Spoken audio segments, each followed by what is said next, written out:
জানাচ্ছে একই সাথে আপনাদের সকলকে সজাগ এবং সোচ্চার থাকার জন্য আহ্বান জানাচ্ছে।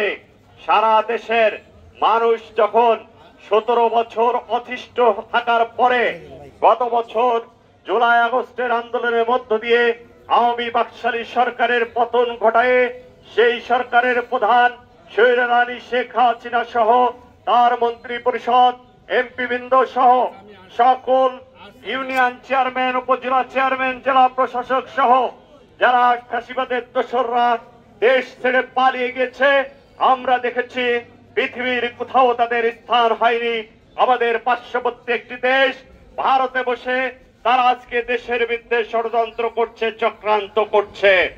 এর জন্য বাংলাদেশি জাতীয়তাবাদের বিশ্বাসী সকল নেতা কর্মী এবং সমর্থকদের আপনাদের সর্বদা সজাগ এবং সতর্ক থাকতে হবে। নিউজ টেক্স দৈনিক অন্যধারা।